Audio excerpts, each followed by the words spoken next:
All right, okay, so this is the introduction. This is the intro. This video is just going to cover simply what has changed in the main menu and what you guys can look forward to and expect if you are interested in getting this game. So it's a little bit of an insight. It won't be a very long video. Turn off the lights and stay in the shadows. Unless, of course, you're family. Okay, so this is the main menu. It's changed. They've changed the aesthetic of it. Obviously, you can see the family house in the background. We now have a level showing up at the top right. We did have beforehand, I think, but the level system in the development test build, in case you didn't know, it didn't actually function during the development test. So, for obvious reasons, right? So what we'll do, we'll start off at the bottom because it's shining in my eyes and I love it, is we now have a party option. So we can now invite people. All you have to do is click the C to open the party option, and then you can create or join a party. Now, I'm going to create a party just to see what it looks like. You couldn't do this in the beta. So you have a code, you can invite, and then I'm assuming people will show up here, and then you can just choose to disband. Okay, so this is awesome because you weren't actually granted this during the development test. For whatever reason, I don't know, but I'm kind of glad they have that there. Let's click the play option. We'll go from the top and work our way downwards. Right, we'll start with play. It's got the exact, by the looks of things, it's got the exact same menu. So you have the family, the victims. I actually really like the ability to choose this option. It's for the people that want to enter games quickly and they're not really bothered whether they play survivor or killer. And I would suggest for new players to actually play this because it will get you a perspective from both sides and show you how to counter the other side depending on which one you're playing. All right, we can create a lobby with friends or join a custom match. So you can do custom matches in this if you have enough friends, which I do not. I'm not sure whether you'll be able to choose your characters. We will click on one of these in a minute to test whether or not you'll be able to choose your characters before jumping into the games, or whether you're randomly assigned a killer. It'd be interesting to know whether you can sign up as a preferred killer as opposed to just joining randomly. Yeah, we'll check that out in a minute. In the meantime, we'll go to the customization because I know a lot of you guys will want to see that. Okay, here we go. Right, so we have all of the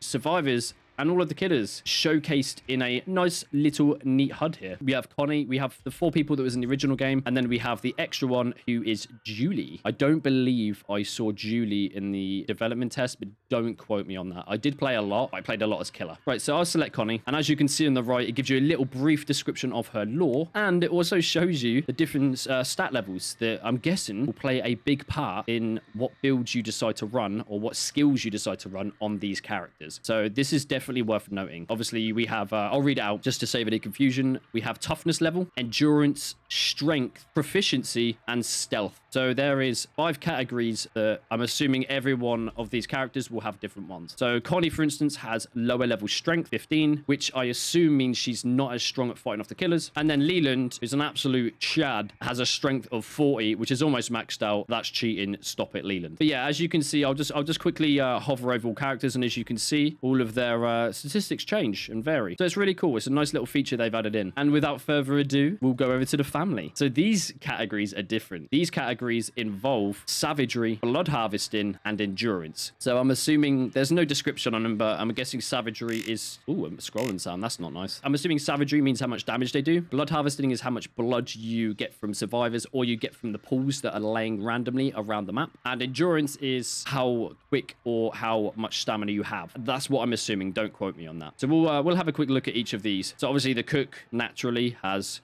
25 blood harvesting. There's a little bit less savagery and a lot less endurance. If you play the development test, you would understand the cook is not very good at chasing survivors. He is terrible. Then we've got a Hitchhiker who's average for blood harvesting, less for the savagery, but more in the endurance. And then we have the 2 new characters which weren't in a development test, which is Johnny, who's an absolute demon. Look at him. He looks like he's straight from Greece. Let's go. His savagery is a little bit lower than the cook's, but he's got pretty good endurance. So the man hits hard and he can run, which is good. And then we have the last one, which is Sissy. And Sissy has less savagery, but her blood harvesting is insane. It's actually more than the cook. By a significant amount, actually.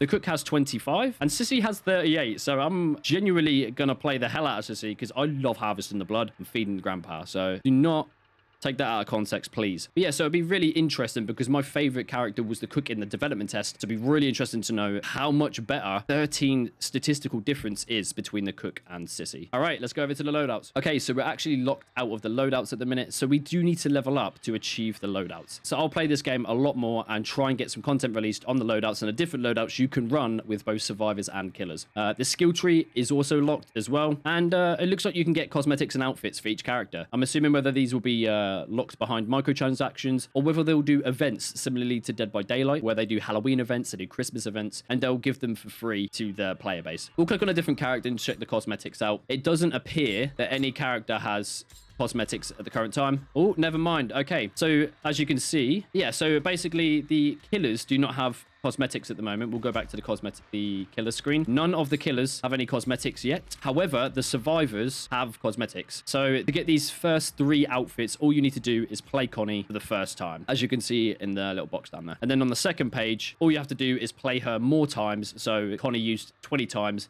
then you'll unlock this cosmetic for her.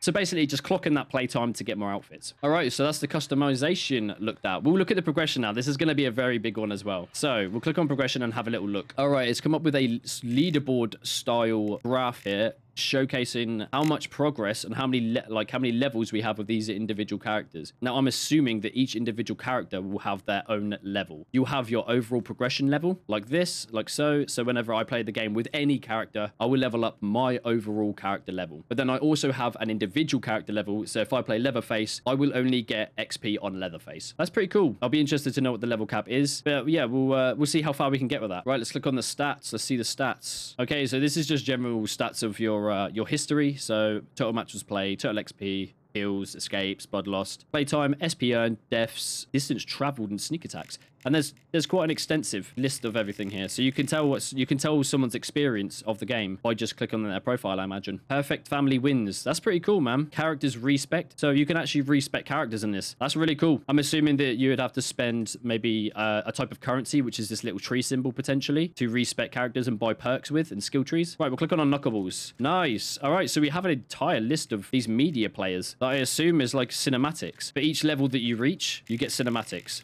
I'll scroll right to the bottom because I'm interested. Okay, so not all of them are specific levels. Some is escape from the family house 1 times. Escape from the gas station 1 times, because there is a new map that has been added called the gas station. Perfect family wins. Yeah, so it looks like there is 99 levels, player level 99, and I'm assuming there might be prestiges too, which will be awesome. So we know the cap level is 99, so we need to be hitting that immediately, baby. Let's go. All right, so the rest of the menu consists of options, credits, an exit game, and obviously tutorials. Okay, so the tutorials, all you need to do for the tutorials is click on it and it shows you a video, and then there's a family tab and a victims tab. So if you're new to the game and you're ever wondering how to play, then it's not as interactive because you don't get to play against bots and actually experience it yourself, but it gives you a little bit of an insight using a video to showcase how to play the game. So they might end up changing that in the future. Let's just give it a quick play and see if you can actually choose a killer to play. We'll click family because I'm a big fan of family. We'll see how this looks. All right, so it doesn't look like you get to choose at the moment your characters. Oh, no, you do. Okay, awesome. Yeah, you get to choose between Johnny. Yeah, okay, so you have teams at the top and it tells you like these guys are on PlayStation. That's on Xbox. You can select your